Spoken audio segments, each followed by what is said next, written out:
espacio suficiente. Vamos a presentar al doctor Adán López Guadarrama de Agrofisher.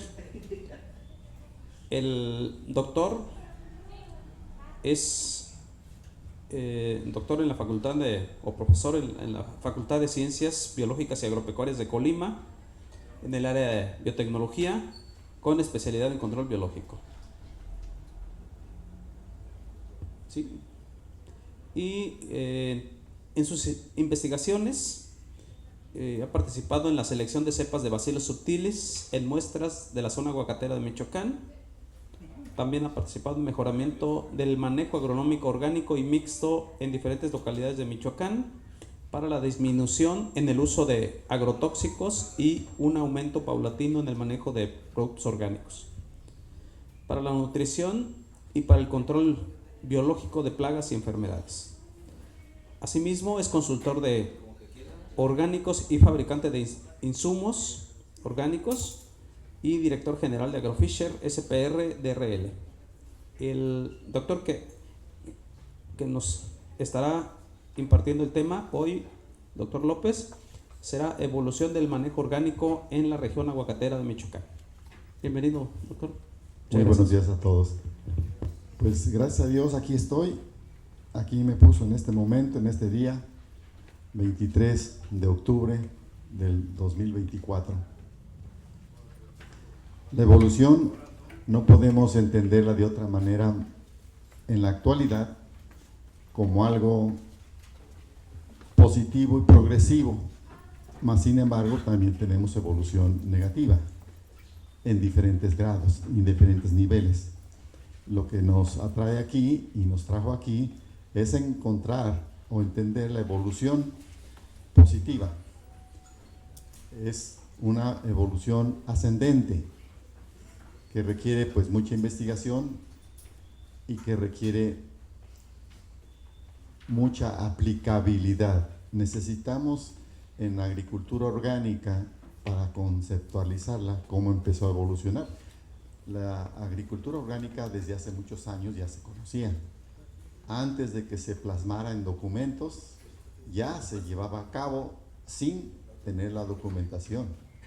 Ya a principios del siglo pasado ya se tenía conocimiento de cómo en los años, de cómo esta agricultura se iba evolucionando para poderla conceptualizar modernamente.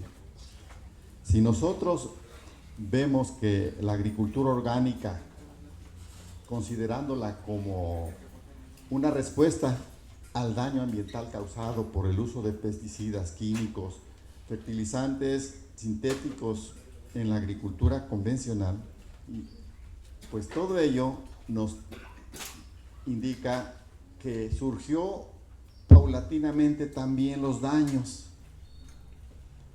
En los años 40, 60, que se instauró la Revolución Verde con el doctor Norman Borlaug, pues nos dio hincapié en el uso de energía exógena para hacer explotar las variedades de trigo y después ampliarlas a las diferentes variedades y cultivos convencionales que en su momento se tenían. Trigo, teníamos hortalizas, granos primeramente, después hortalizas, después frutales, pastos, animales, y entonces en esos años se crearon varios centros de investigación alrededor del mundo. Fueron 13 centros internacionales. Entre ellos uno fue citado en México, Centro Internacional de Mejoramiento de Maíz y Trigo. Ahí el doctor Norman en 1970 recibió el Premio Nobel de la Paz porque incrementó los niveles de alimentación. Recordemos que antes de ello, el siglo anterior, se decía que la población iba a ser lo doble y que no iba a haber alimentos para poderlos satisfacer.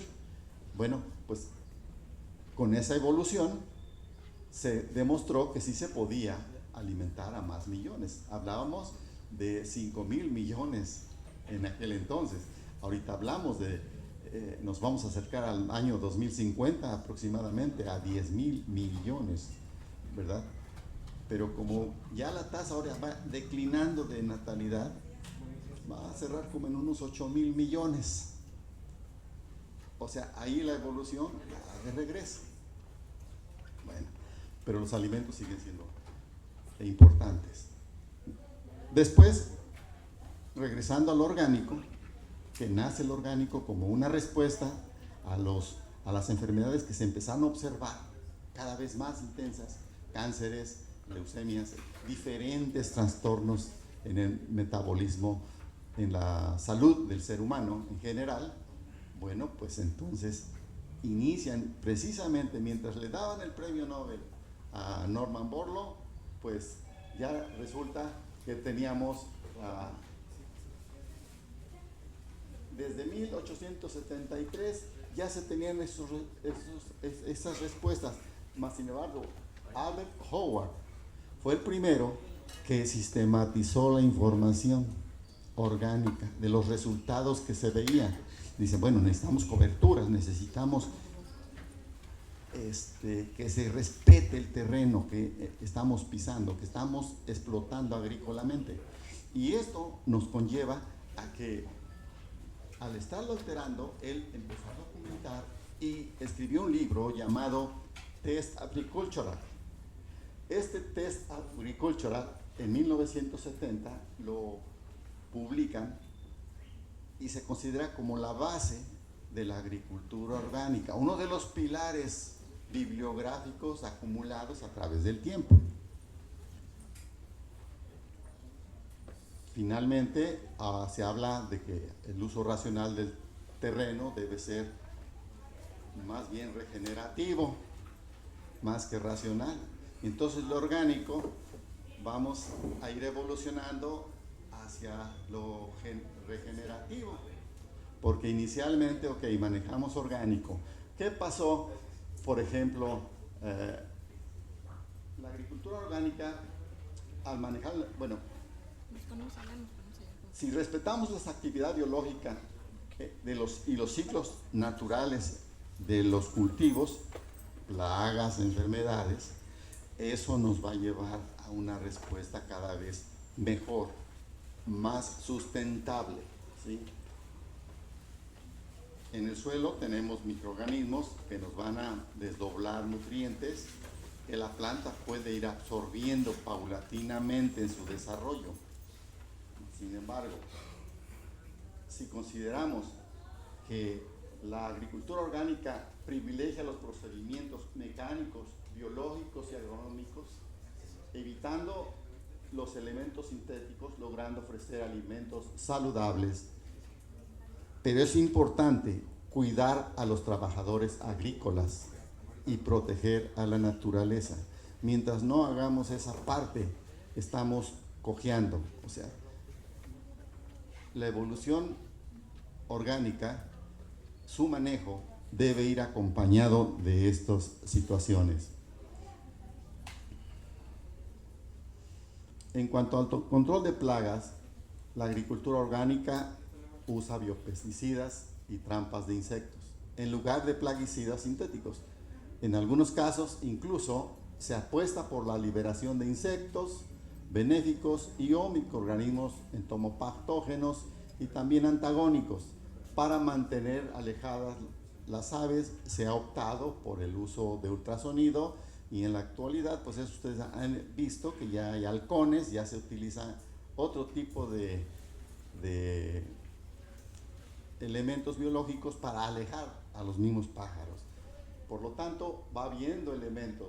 La rotación de cultivos es bien importante porque eso nos permite, en el aguacate no lo podemos hacer, pero las coberturas sí. Ahí vamos a pasar a esta parte importantísima.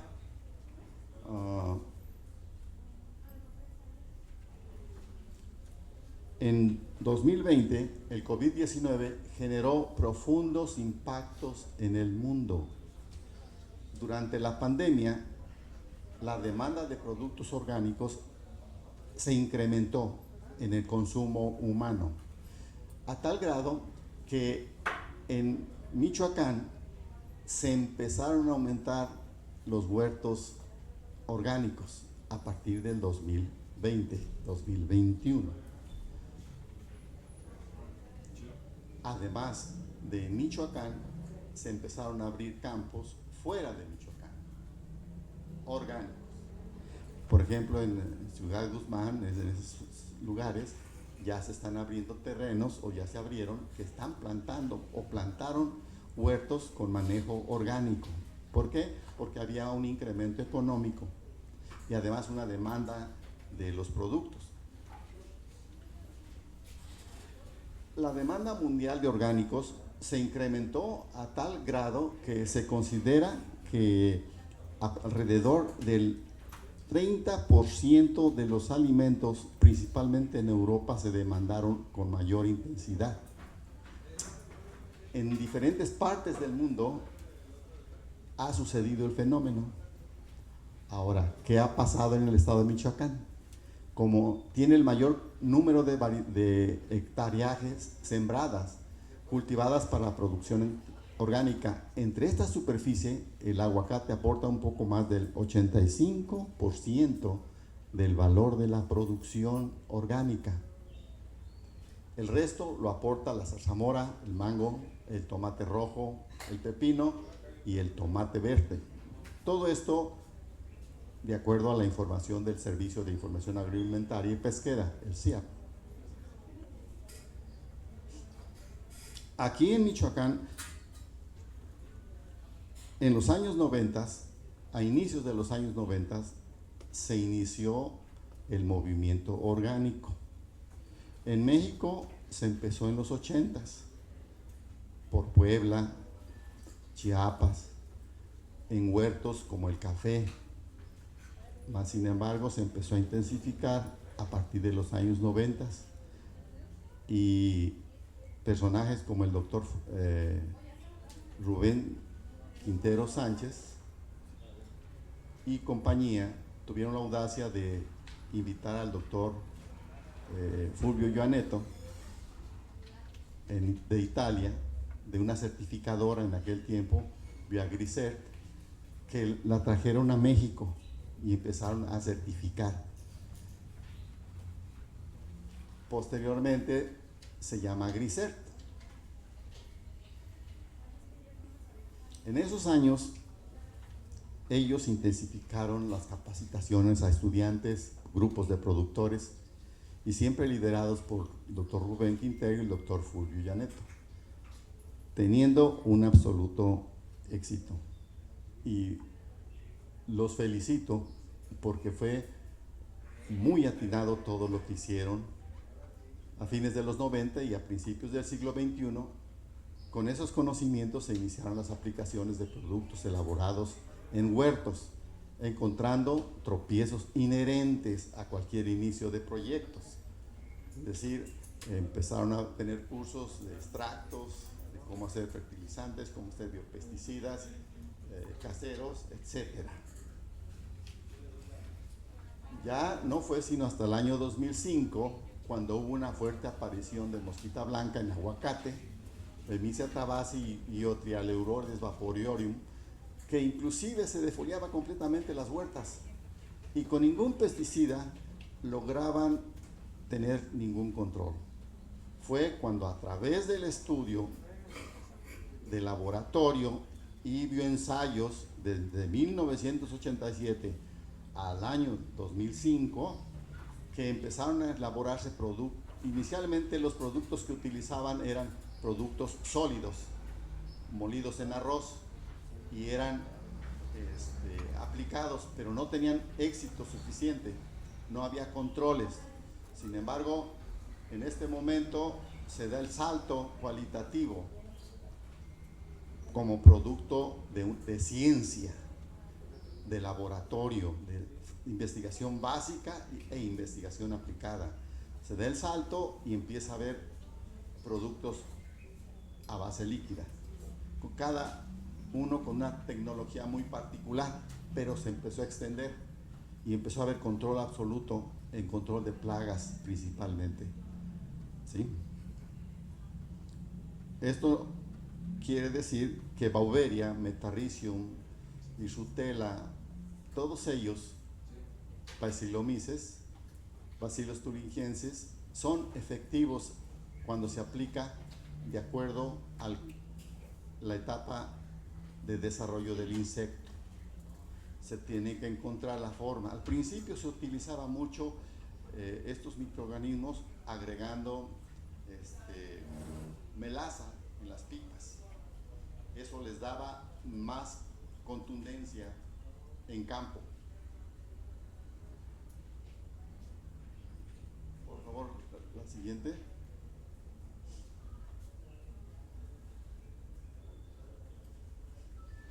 Paralelamente, como han evolucionado los estudios de investigación básica aplicada en todos lados de la República.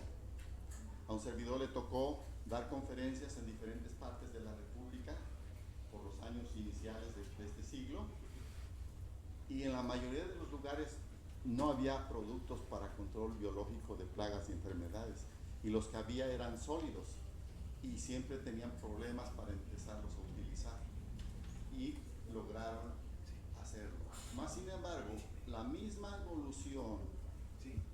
evolución de tener que utilizar normas, porque se empezaron a intensificar.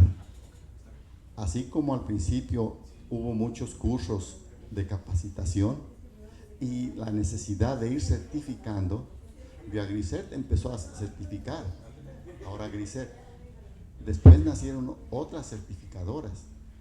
Actualmente se encuentra también de Alemania, certificadores de Alemania, de Estados Unidos, ¿verdad? Y todas ellas de alta calidad. El conocimiento permitió que muchos empezaran a elaborar sus productos. Ustedes pueden ver aquí afuera, hay suficiente oferta ya de productos para control biológico de plagas y enfermedades y de nutrición orgánica, con certificaciones orgánicas. Esas certificaciones orgánicas han ido evolucionando gradualmente. Al principio se podía hacer de una manera más sencilla con la certificación orgánica. Después empezaron a pedir certificaciones federales, Senacica, determinar la efectividad biológica a través de Senacica. Posteriormente empezaron a determinarse algunas empresas que si no tienen COFEPRIS no pueden ingresar a sus listas de productos.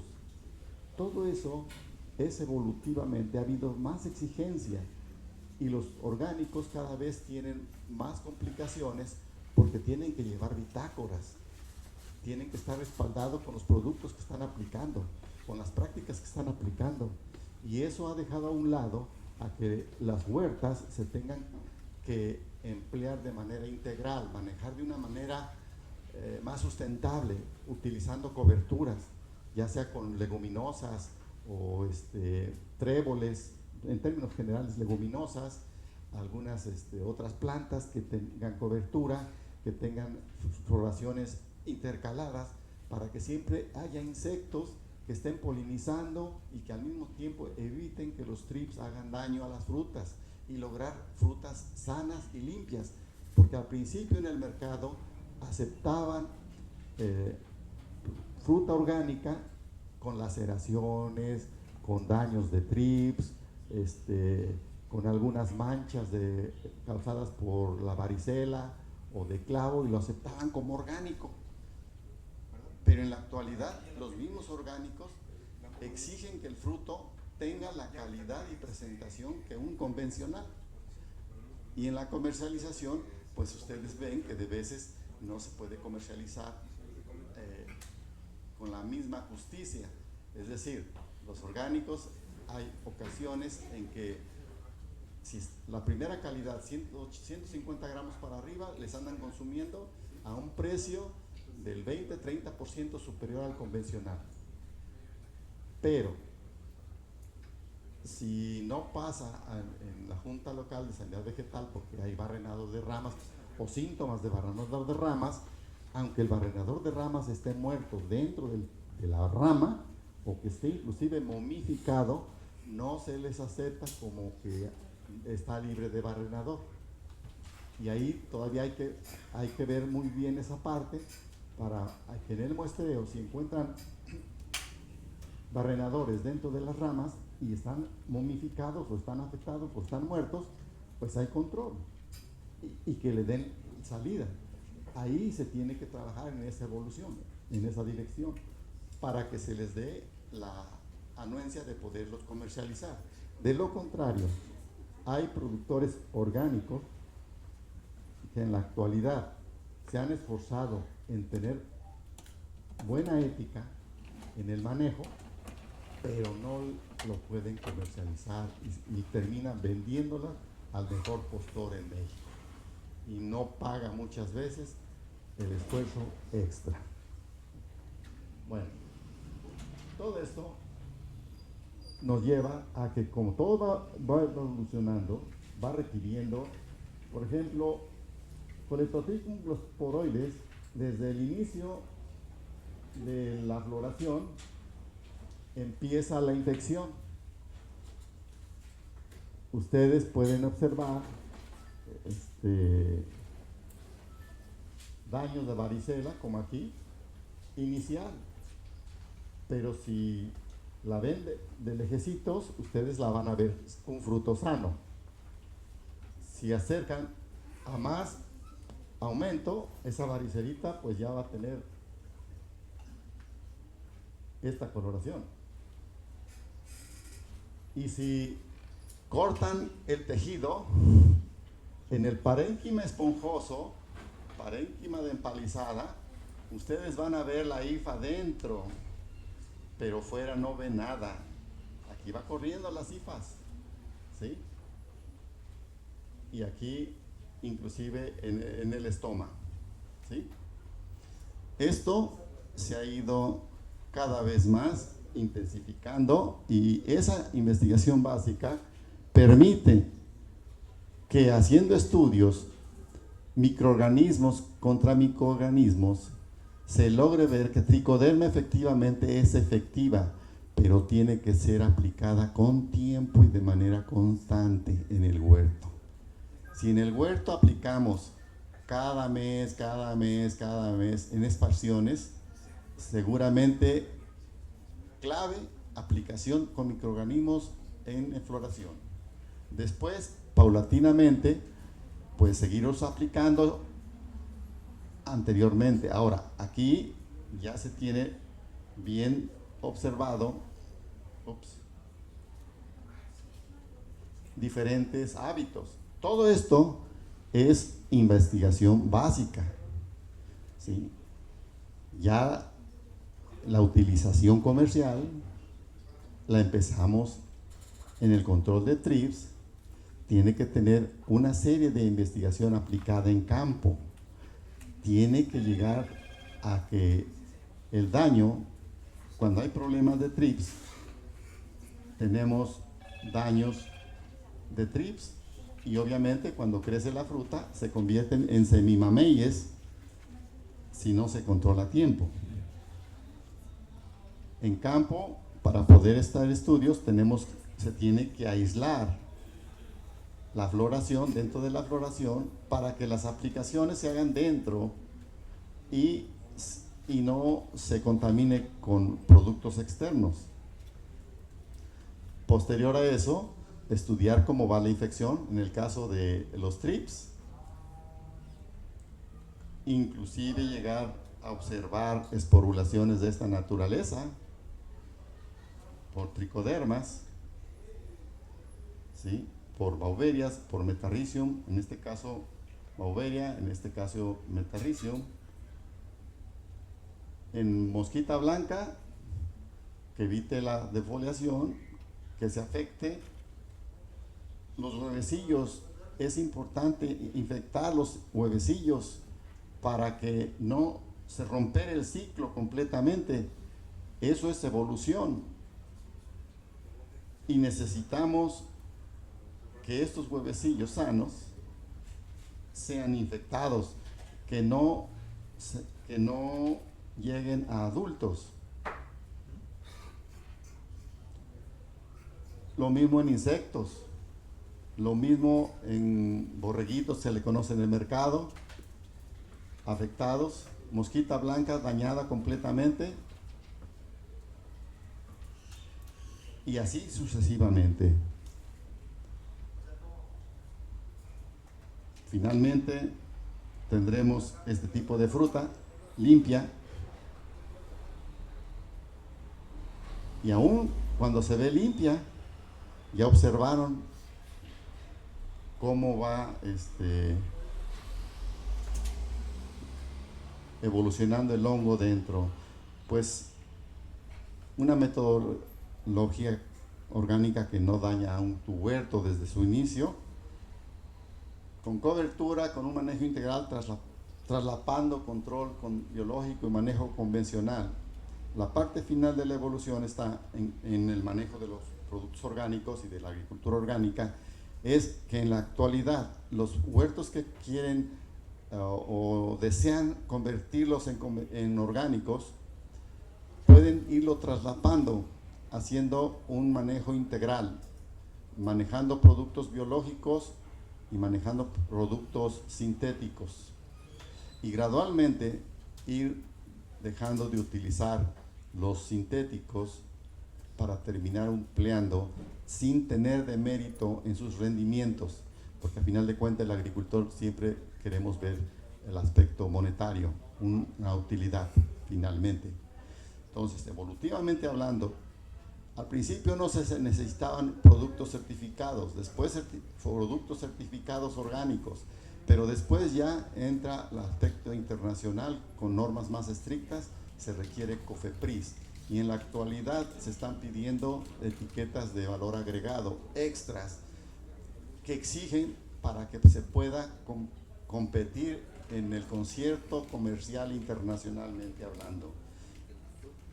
En el campo se puede prescindir de herbicidas, pero se tiene que dejar que la maleza nativa la dejemos florear e ir bajando la maleza paulatinamente o de manera escalada.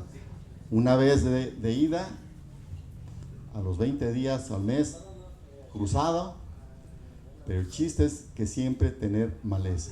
Ya que llega la cosecha, pues se le baja, pero no se elimina. Eso permite absorber mejor la lluvia, menos erosión, tener su ollita para poder tener el agua disponible, no dejarlo todo al temporal, porque cada vez tenemos menos agua. Las mismas condiciones ambientales nos van marcando la pauta a ir siguiendo. Las necesidades alimenticias nos las van marcando, y de nuestro deseo y disciplina progresista que se tenga en cada lugar, en esa medida se podrá tener éxito al final de nuestra jornada. Así que aquí le paro. Si tienen alguna pregunta, con gusto. Creo que me acabé el tiempo para no darles chance. Sí, tenemos espacio todavía para 1 o 2 preguntas. No sé si alguien quiera hacer algún comentario, alguna pregunta sobre el tema expuesto del doctor Adán. ¿Qué tal, doctor? Buen día.